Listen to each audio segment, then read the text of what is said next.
Alright, molecular mechanism पढ़ रहे थे हम थायराइड हार्मोन का, राइट। थर्ड मैकेनिज्म में हम आते हैं जिसे हम बोलते हैं मेटामॉर्फोसिस क्लाइमेक्स। ठीक है, क्लाइमेक्स की कंडीशन ऑलरेडी एक्सप्लेन कर चुकी हूँ कि क्लाइमेक्स का मतलब है यहाँ पर कि एक मैक्सिमम स्टेज तक पहुँचना, राइट। तो मेटामॉर्फोसिस क्या, क्लाइमेक्स के टाइम पे क्या हुआ, ये हम देख रहे हैं थायराइड रिसेप्टर की जीन प्रेजेंट है, राइट।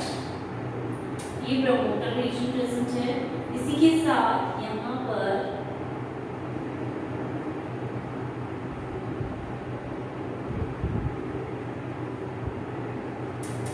ये जो T3 एंड T4 हार्मोन्स हैं ये बहुत ज्यादा अमाउंट में प्रेजेंट है, ठीक है, हाई लेवल या high concentration of T3 and T4।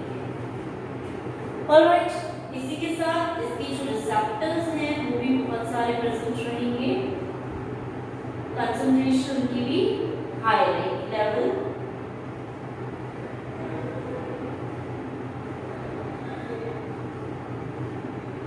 Right, high concentration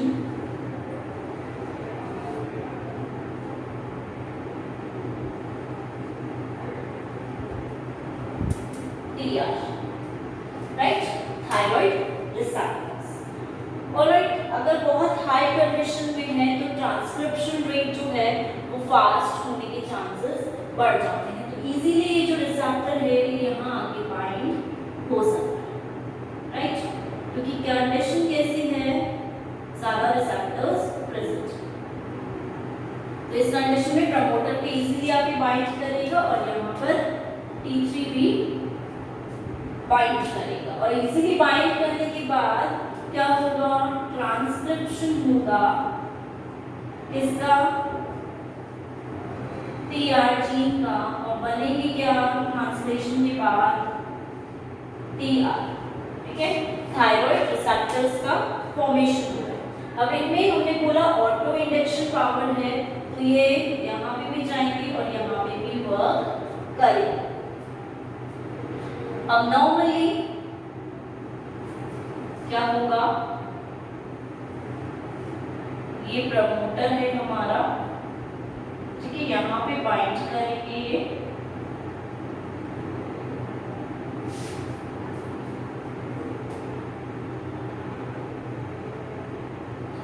यहाँ पे T3 बाइंड करेगा, ये जीन भाग है, जीन पार्ट है, इससे अलग है, इसलिए यहाँ पर हम ऐसे लिखेंगे, अलग तरीके से डिनोट कर रहे हैं। इसका ट्रांसक्रिप्शन करेगा तो ट्रांसक्रिप्शन हो जाएगा, राइट। नेक्स्ट क्या होगा, अगेन दूसरी जीन प्रेजेंट होगी, कि उसके भी प्रमोटर पर आएगा,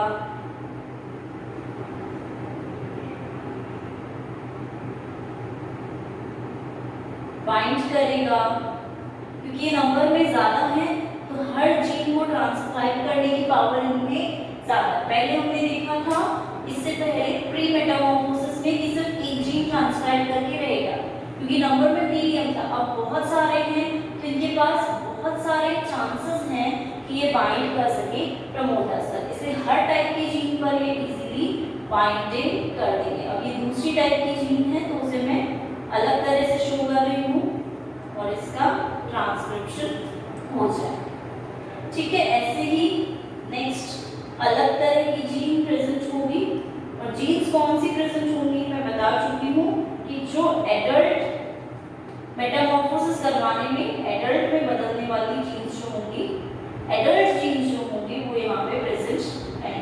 ये प्रमोटर पे रिसेप्टर ने बाइंड किया कि ज्यादा अमाउंट में है, और इस जीन को भी इजीली ट्रांसक्राइब किया, ठीक है। ये मैं डिजाइन ऐसे ही बना रही हूँ, हम डिफरेंट कलर्स के द्वारा भी शो कर सकते हैं, पेन के थ्रू रेड, ब्लू, पिंक, ऐसे अलग अलग कलर से शो करेंगे तो हमें पता चल जाएगा ये जीन्स दूसरी है। यहाँ पे भी ट्रांसक्रिप्शन हो गया और डिफरेंट टाइप के प्रोटीन्स का ट्रांसलेशन के द्वारा फॉर्मेशन हो जाएगा। तो इस तरह से यहाँ हम बोल रहे हैं कि मेटामॉर्फोसिस क्लाइमेक्स में क्योंकि इन दोनों की मात्रा हाई है, हायर कंसंट्रेशन है, तो कंसंट्रेशन हाई होने के कारण यहाँ पर इजीली यहाँ पर ये जीन ट्रांसक्राइब होगी और बनेंगे, वो ऊपर चले जाएंगे, बाकी ये ट्रांसक्राइब करेंगे डिफरेंट जीन को और यहाँ डिफरेंट सब्सटेंसेस या फिर प्रोटीन्स का फॉर्मेशन हो जाए। क्योंकि अलग अलग जीन्स हैं जिनको हम अलग अलग वे से डिनोट करते हैं। तो यहाँ हमारा molecular mechanism of thyroid hormone complete होता है 3 वेज में, 3 स्टेप्स में, अलग अलग स्टेजेस में हमने इसे पढ़ा है कि किस तरह ये फंक्शन करके वर्क करता है। बहुत इजी है और सिर्फ थायराइड हार्मोन का ये बता रहा है। T3 T4 का नाम ऑलरेडी हम पढ़ चुके हैं, ट्राईआइसोथायरोनिन एंड थायरोक्सिन। ऑलराइट, नाउ हम बात करते हैं हमारे नेक्स्ट मेटामॉर्फोसिस में ही नेक्स्ट टॉपिक की, रेजिंग टेडपोल्स। टेडपोल्स को रेज भी किया जाता है, तो उस कंडीशन में क्या होता है, जो हमारे टेम्परेट रीजन के फ्रॉग्स हैं वो उनमें हमें ज़्यादा पेरेंटिंग ही नहीं देखने को मिलती, वो अपना टाइम एनर्जी इन्वेस्ट ही नहीं करते और उनके जो बेबीज होते हैं उन्हें वो रियर नहीं करते, कोई केयर वहाँ पर देखने को नहीं मिलती। तो पेरेंटल केयर जो होती है वो वहाँ एब्सेंट होती है, ऑलमोस्ट नहीं होती है। लेकिन जो हमारे ट्रॉपिकल रीजन वाले हैं फ्रॉग, उनमें हमें पेरेंटल केयर देखने को मिलती है, वो अपना सब कुछ लगा देते हैं, चाहे उनके पास एनर्जी है, चाहे उनका टाइम है, सब कुछ इन्वेस्ट करते हैं ताकि उनकी जो बेबीज हैं वो किसी डेसिकेशन के प्रोसेस के द्वारा या किसी एनिमी के द्वारा फीड ऑन ना हो सके। ठीक है, तो ट्रॉपिकल रीजन के जो फ्रॉग्स हैं उनके बारे में हम यहाँ पर पढ़ेंगे कि किस तरह से रेजिंग यहाँ पर होती है। तो नंबर 1 अगर हम बात करते हैं तो हमारे पास नंबर 1 स्पीशीज है डेंड्रोबेट्स। राइट, अंडरलाइन करेंगे क्योंकि साइंटिफिक नहीं है। डेंड्रोबेट्स हमारे पास एक स्पीशीज है फ्रॉग की, इसे हम पॉइजन फ्रॉग के नाम से भी जानते हैं। ठीक है, इनमें हम क्या ऑब्जर्व करते हैं कि इनके जो पेरेंट्स हैं, जैसे फीमेल है, ये ले करती है एग किस पे, लीफ लिटर, लीफ लिटर के ऊपर ये एग ले करती है और वहां पे उस लिटर पे मेल या फीमेल में से कोई भी एक पेरेंट उस एग की प्रोटेक्शन करते हैं। ठीक है, कोई भी एक पेरेंट होगा उस एग को प्रोटेक्ट करेगा और जब एग डेसिकेशन में चला जाएगा, सूखा होगा आसपास बहुत ज्यादा, तो उस कंडीशन में वो क्या करते हैं,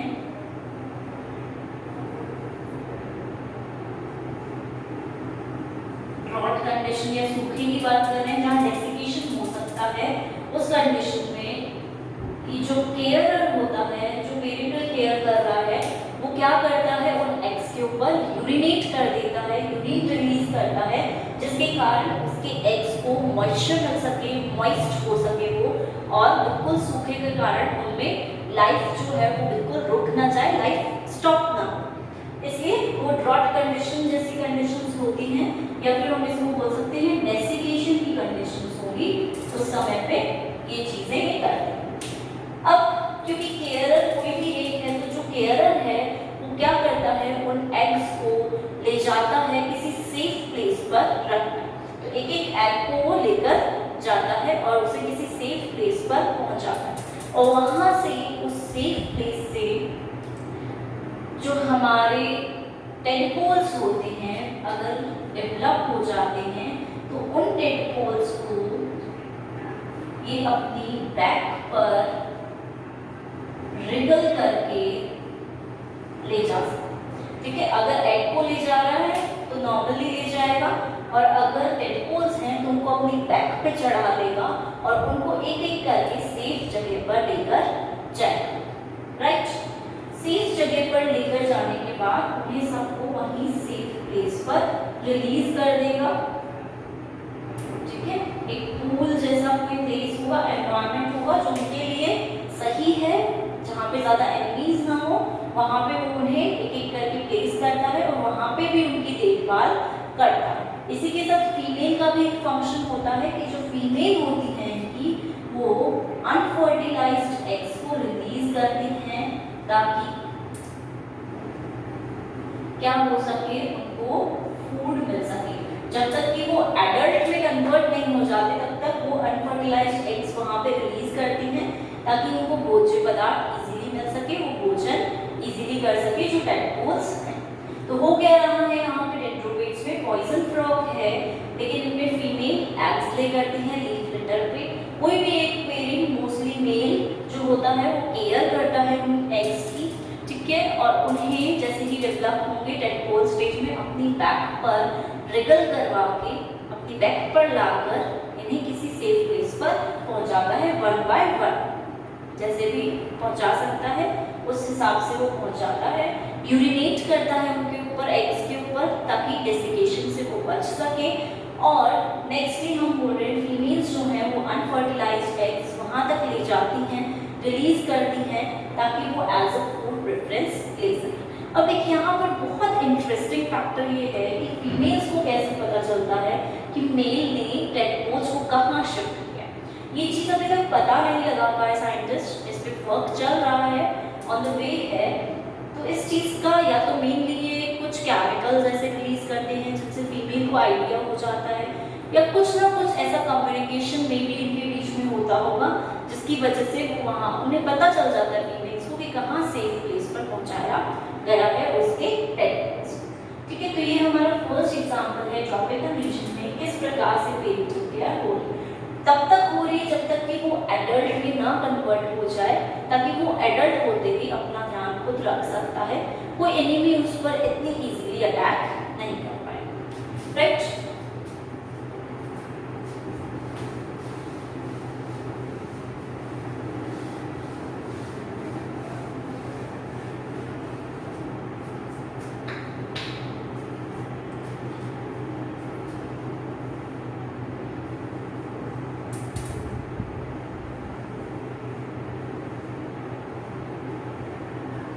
मार्सुपियल फ्रॉग्स की बात करते हैं अगर, तो इनमें भी हम देखते हैं कि इनके माउथ में ये ब्रूडिंग करते हैं और एग्स को माउथ में रखते हैं, और फिर जैसे ही लार्वा एडल्ट फॉर्म में चेंज होते हैं, टेडपोल फॉर्म में चेंज होते हैं, तो उन टेडपोल्स को एडल्ट फॉर्म में कन्वर्ट करने के बाद उन्हें माउथ से रिलीज किया जाता है। तो ब्रूड जो है वो माउथ में रखे जाते हैं।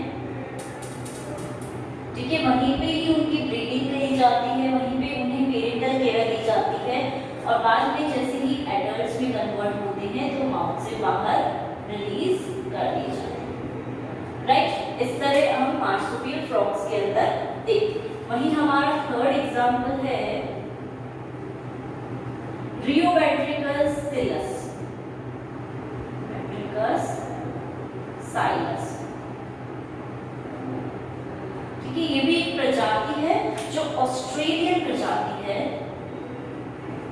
ऑस्ट्रेलिया में पाई जाती है, और यहाँ पर हमने ऑब्जर्व किया है कि ये जो स्पीशीज है ये गैस्ट्रिक ब्रूडिंग करती है। वो माउथ में कर रहे थे, ये गैस्ट्रिक ब्रूडिंग करते हैं।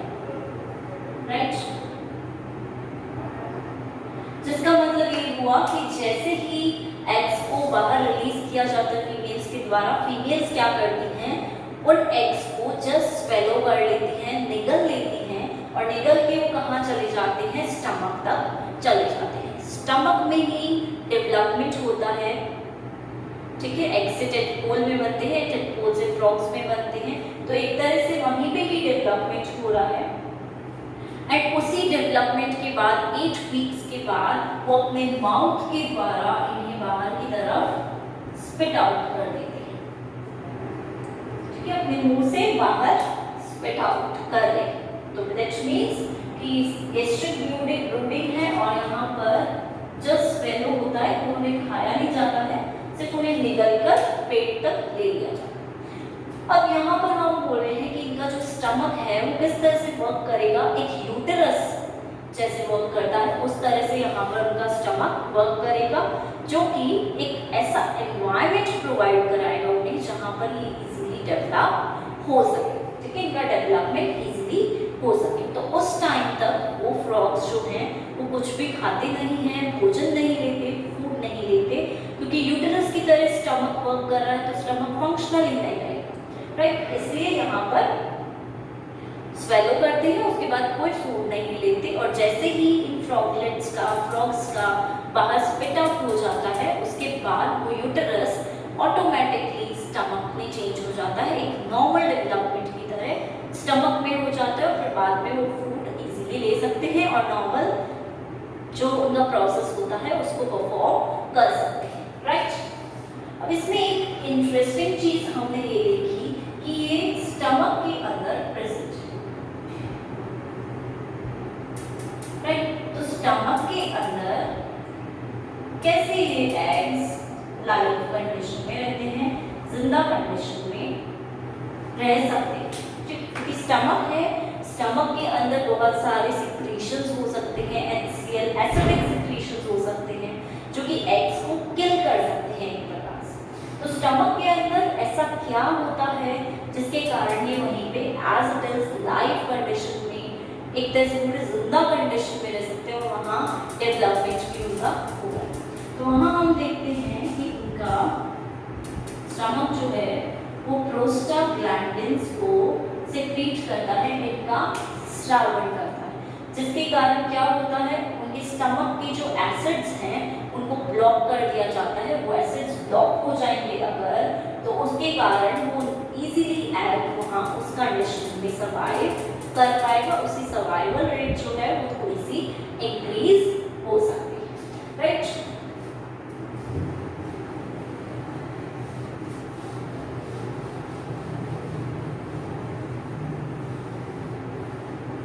हम बात करते हैं हिट्रोक्रोनी की।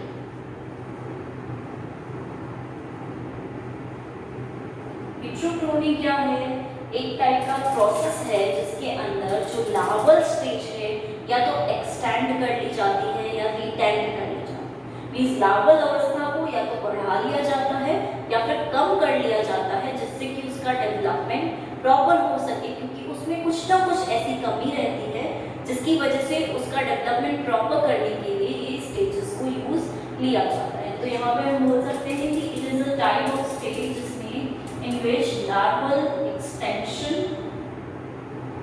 स्टेज का एक्सटेंशन होता है या फिर लार्वल स्टेज रिटेंस, कम हो जाती है, छोटी हो जाती है लार्वल अवस्था और नॉर्मल डेवलपमेंट की तरह आगे प्रोसीड करता। तो जब भी हम हेट्रोक्रोनी की बात करेंगे इसमें 3 टाइप्स हमें विजिबल होते हैं, ऑब्जर्व किए जाते हैं। नंबर 1 की अगर हम बात करें तो नंबर 1 आता है हमारा नियोटेनी। ठीक है, नियोटेनी को मोस्ट प्रोबेबली हम एम्बाइस्टोमा की स्पीशीज में ऑब्जर्व करते हैं। एम्बाइस्टोमा में हम देखते हैं नियोटेनी को। नियोटेनी का नॉर्मल मीनिंग अगर हम बोलें तो यहाँ पर नॉर्मल मीनिंग ये है कि इनमें जो लार्वल स्टेज है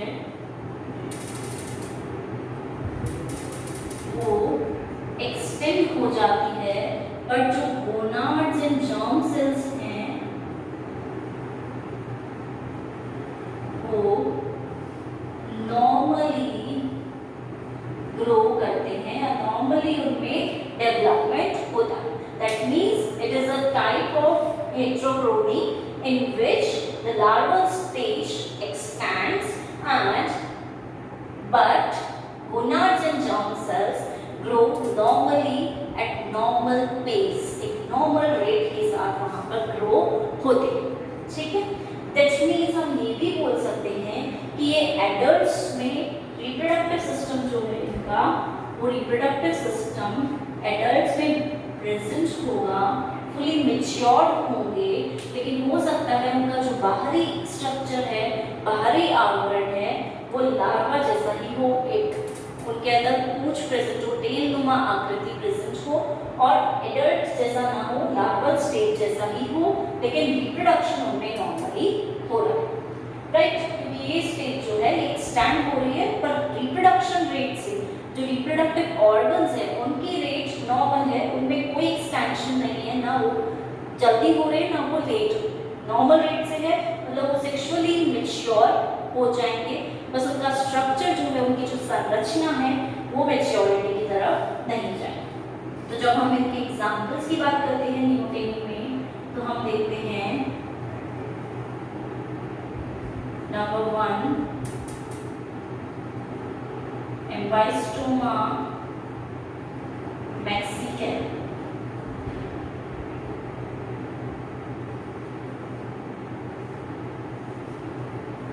इनके अंदर हम ऑब्जर्व करते हैं कि जो पिट्यूटरी ग्लैंड्स हैं, वो पिट्यूटरी ग्लैंड्स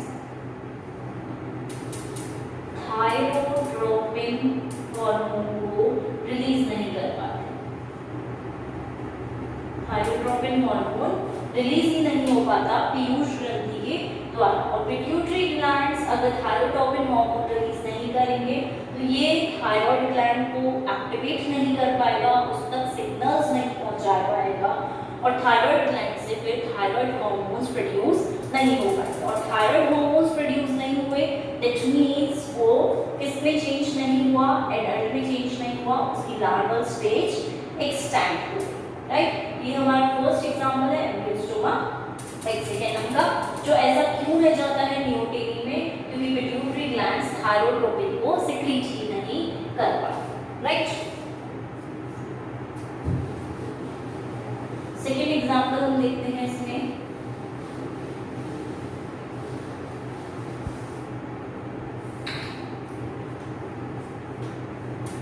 एम्बाइस्टोमा टिग्रिना।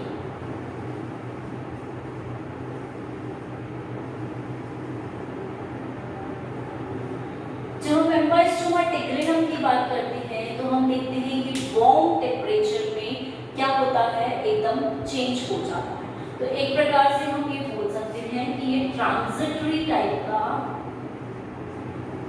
है, कि अगर इसे सफिशिएंट अच्छी कंडीशंस में दी तो वो चेंज हो जाएगा एडल्ट फॉर्म में, जिसे हम बोलते हैं टाइगर सैलेमेंडर, राइट। एम्ब्लियोस्टोमा टिग्रिनम का एडल्ट होता है टाइगर सैलेमेंडर, इसके बारे में हमने बहुत कुछ पढ़ा है। तो वार्मर टेम्परेचर मिलते ही ये टाइगर सैलेमेंडर में चेंज हो रहा है, मतलब वहाँ पे कुछ ऐसे रिसेप्टर्स प्रेजेंट हैं जो टेम्परेचर हाई होते ही जो थायराइड ग्लैंड्स हैं वो स्टिमुलेट करते हैं, और स्टिमुलेट करने के कारण उनमें चेंजेस क्रिएट करते हैं और टाइगर सैलेमेंडर में चेंज होता है। ट्रांजिटरी फॉर्म इसलिए कह रहे हैं कि ये चेंज हो सकता है, इसमें ट्रांजिशंस होने के चांसेस ज़्यादा है, राइट। इसलिए हम इसे ट्रांजिटरी फॉर्म का एक एग्जाम्पल मानते हैं, राइट।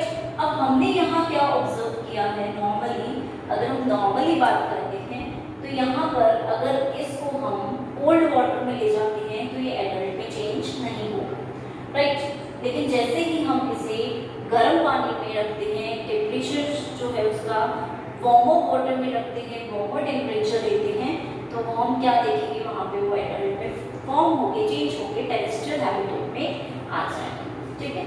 वहीं हम थर्ड की बात करते हैं, हमारा थर्ड है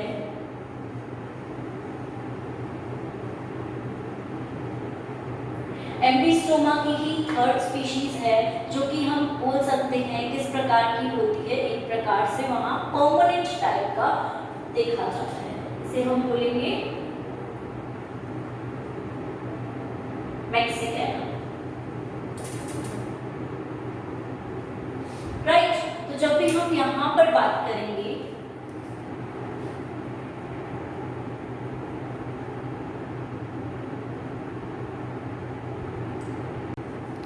राइट, तो जब भी हम यहाँ पर बात करेंगे तो इसे हम परमानेंट टाइप का बोलते हैं, क्योंकि इसमें क्या है एक्चुअली जो TR बीटा है वो क्या है, नॉन फंक्शनल है। तो क्योंकि थायराइड हार्मोन भी प्रोड्यूस हो रहा है, पर क्योंकि जो रिसेप्टर्स हैं वो उसे रिसेप्ट नहीं कर पा रहे हैं, रिसीव ही नहीं कर पा रहे हैं, और उस रिसीवल के कारण क्योंकि ये रिसीव नहीं कर रहे तो उसमें कोई चेंज होगा ही नहीं, चाहे हम कितना भी उसको इंड्यूस करने की कोशिश करें। अगर हम, ये हो सकता है कि रिसेप्टर्स ही चेंज कर दें, राइट, अगर हम इसकी जगह पे रिसेप्टर्स ही चेंज कर देते हैं तो वहां पर हमें चांसेस मिलते हैं कि इसे हम ऑल्टर कर सकें या चेंज कर सकें। तो उस कंडीशन में हम ये मान के चलते हैं कि यहाँ पर चेंजेस हो सकते हैं या करवाए जा सकते हैं। तो यहाँ पर एंजियोस्पर्म मैक्सिमम में हम बोलेंगे कि परमानेंट है क्योंकि रिसेप्टर जो है वो नॉन फंक्शनल है, वो बाइंड ही नहीं करता थायराइड के साथ, और बाइंडिंग नहीं होगी। हो सकता है इस रिसेप्टर में कोई म्यूटेशन हुआ हो, तो उस बाइंडिंग नहीं होने के कारण क्या होगा, वहाँ पर कोई भी सिग्नल नहीं जाएगा और चेंज नहीं होगा। इसलिए इस प्रकार की म्यूटेनिंग को हम परमानेंट म्यूटेनिंग में रखते हैं। ऑलराइट, तो हमारी हेटेरोक्रोमी का सेकेंड एग्जाम्पल हो गया और थर्ड एग्जाम्पल भी। ठीक है, अब हम लेंगे हेटेरोक्रोमी का सेकेंड पार्ट, जैसे हम बोलते हैं प्रोजेनेसिस। प्रोजेनेसिस, इसके नाम से ही हमें पता चलता है, प्रो मतलब पहले, अर्ली, जेनेसिस मतलब फॉर्मेशन। ठीक है, तो यहाँ पर क्या होगा कि जो लार्वल फॉर्म है वो तो नॉर्मल फॉर्म से डेवलप होगी, लेकिन जो इसके गोनाड्स हैं और रिप्रोडक्टिव सिस्टम्स हैं वो अर्ली फॉर्म हो जाएंगे। नॉर्मल रेट से जो होने थे उससे भी जल्दी प्रोजेनेसिस है, तो बहुत पहले ही सेक्सुअल मैच्योरिटी यहाँ पर देखने को मिलेगी। वहाँ नॉर्मल रेट से मिल रही थी, पर यहाँ पर सेक्सुअल मैच्योरिटी बहुत जल्दी अर्ली टाइम में हमें विजिबल हो रही है, बहुत जल्दी देखने को मिल रही है। राइट, अब जब हम इसकी बात करते हैं इसकी एग्जाम्पल की, तो इसका एग्जाम्पल है पी ऑक्सीडेंटेरिस, जिनमें हम देखते हैं कि एक प्रकार की ट्री फ्रॉग में कन्वर्ट हो चुके हैं। राइट, इनके अंदर जो साइज है इनकी बहुत छोटी है, स्मॉल फ्रॉग्स डेवलप होते हैं, क्योंकि लार्वल फॉर्म क्या है यहाँ पर नॉर्मल है, तो स्मॉल फ्रॉग्स का डेवलपमेंट होगा। ठीक है, इसी के साथ इनमें रैप्ड फीड्स का भी डेवलपमेंट होगा। ठीक है, जिससे ये ट्री पर इजीली क्लिंग कर पाए, चढ़ पाए।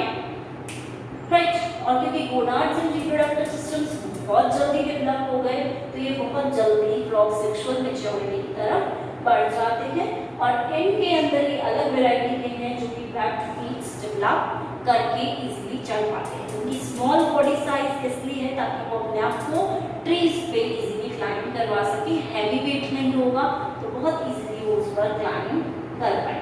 तो ये हमारे हेटेरोक्रोमी का सेकेंड पार्ट था, प्रोजेनेसिस, जिसमें रिप्रोडक्टिव डेवलपमेंट, सेक्सुअल मैच्योरिटी जो है वो बहुत पहले आ जाती है, और लार्वल फॉर्म डेवलप नहीं होती उससे पहले। ठीक है, अब नेक्स्ट की हम बात करते हैं थर्ड टाइप का,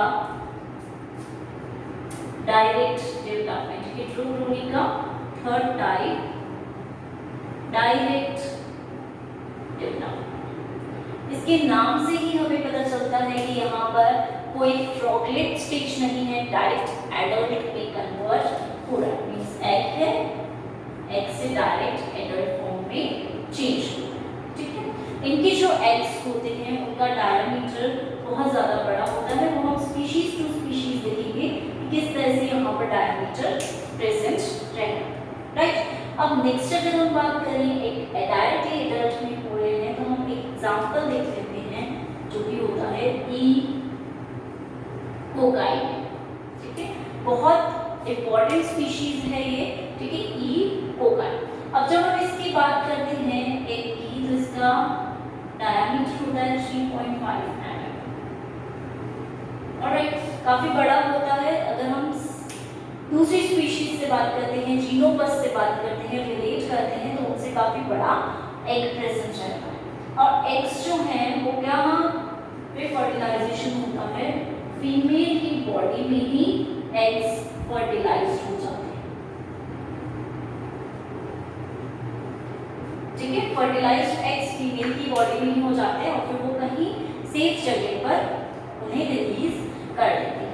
अब यहाँ अगर हम नॉर्मली बात करते हैं तो जब मेटामॉर्फोसिस होता है, चेंज होता है, तो उनमें हमें क्या देखने को मिलता है, एक नॉर्मल सबसे पहले तो क्लीवेज होगा जो कि सब में होता है, होलोब्लास्टिक क्लीवेज, राइट। सारे फ्रॉग्स में यही प्रकार का क्लीवेज देखा जाता है, ठीक है। फर्टिलाइजेशन के बाद क्लीवेज भी होगा, ब्लास्टुलेशन बनेगा, ब्लास्टुला बनेगा, गैस्ट्रुला बनेगा, दैट मींस गैस्ट्रुलेशन होगा, इसी के साथ न्यूला बनेगा, इसका मतलब हुआ कि नर्वस सिस्टम भी बनेगा, न्यूरल फोल्ड्स का भी निर्माण होगा, और उसके बाद हम ऑब्जर्व करेंगे कि लार्वा फॉर्म नहीं हो रहा है। इस लार्वा की जगह पर हमें यहाँ पर क्या देखने को मिलते हैं, लिम्फ बड्स, मतलब ऐसी कलिकाएं देखने को मिलती हैं जो आगे जाकर लिम्स में डेवलप होती, मींस लिम्स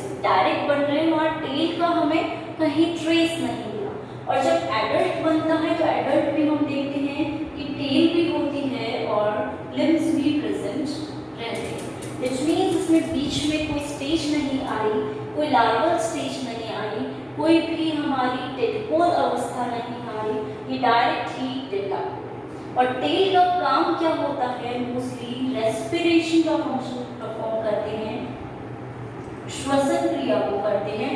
टेल मूवमेंट के लिए नहीं होती क्योंकि लिम्स डेवलप हो चुके हैं, तो लोकोमोशन जो होता है वो लिम्स के द्वारा ही होता है, लिम्स ही हेल्प करते हैं लोकोमोशन में, और जो टेल है वो सिर्फ रेस्पिरेशन के काम ही आता है। तो जब भी हम बात करेंगे यहाँ पर डायरेक्ट डेवलपमेंट की, तो यहाँ पर इस तरह से सब कुछ नॉर्मल हो रहा है, बस लिम्फ बर्ड्स हमें देखने को मिल जाती हैं। ये वाले स्ट्रक्चर्स दिख गए, मतलब लिम्स का निर्माण, लिम्स डेवलप यहाँ से होंगे ही होंगे, राइट। तो इस तरह से हेटेरोक्रोनी को हमने 3 पार्ट्स में डिवाइड किया। नियोटेनी सेकंड हमारा था, प्रोजेनेसिस और थर्ड हमारा था डायरेक्ट डेवलपमेंट। प्रोजेनेसिस में गोनाड्स अर्ली मैच्योर हो रहे थे, हेटेरोक्रोनी में गोनाड्स नॉर्मल रेट से डेवलप हो रहे थे, और डायरेक्ट डेवलपमेंट में लार्वल अवस्था ही नहीं।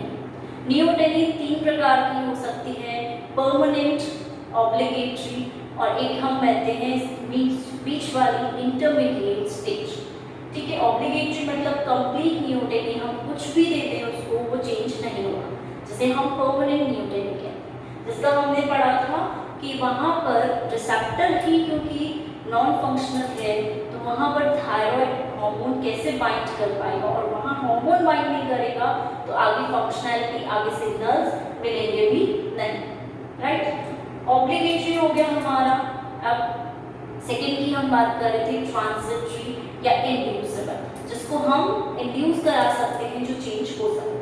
मीन्स अगर हम नॉर्मल कंडीशंस पे उसे ले जाएं तो उसके अंदर फॉर्मेशन हो जाएगा प्रॉपर हार्मोन्स का, प्रॉपर पिट्यूटरी ग्लैंड वर्क करेगा, हार्मोन्स फॉर्म करेगा, और वो नॉर्मल एडल्ट के अंदर कन्वर्ट हो सकता है। और थर्ड इंटरमीडिएट स्टेज, जिसके अंदर अगर नॉर्मल कंडीशंस मिली तो चेंज भी हो सकते हैं और चेंज नहीं भी हो सकते। ये उनके ऊपर डिपेंड कर रहा है कि उन्हें कैसे चेंज करना है, कब चेंज करना है। कई बार वो एनर्जी सेव करने के लिए भी एडल्ट में मेटामॉर्फोसाइज नहीं होते, क्योंकि उनके पास अवेलेबल नहीं होता फूड, तो जैसे ही फूड अवेलेबल होगा तभी वो एनर्जी का यूटिलाइजेशन करते हैं, अदरवाइज वो नियोटेनी स्टेज में ही रहते हैं और फूड भी कम लेंगे नियोटेनी स्टेज में। जो भी फूड है उस पर वो डिपेंड होकर आगे फंक्शन परफॉर्म कर सकते हैं, राइट। वहीं हमने बात की प्रोजेनेसिस की, तो यहाँ पे भी हमने देखा किस तरह से ऑक्सीडेंटलिस में हमने ऑब्जर्व किया कि क्या चेंजेस उसमें। वहीं थर्ड बात करें डायरेक्ट डेवलपमेंट की, इकोकाइट में कोई टेडपोल स्टेज नहीं है, कोई भी वहाँ पे फ्लोगलेट अवस्था नहीं है, डायरेक्ट एडल्ट में कन्वर्जन हो। और किस तरह से हो रहा है ये भी हमने स्टडी किया। तो इस तरह से पेरेंटल केयर या रेजिंग ऑफ टेडपोल्स जो है एम्फीबियंस में होता है। और इस तरह से यहाँ पर हम इसके डिफरेंट पेरेंटल केयर को ऑब्जर्व करते हैं और पेरेंटल केयर के साथ साथ हिट्रोक्रोनी के 3 टाइप्स को भी ऑब्जर्व करते हैं। ऑलराइट।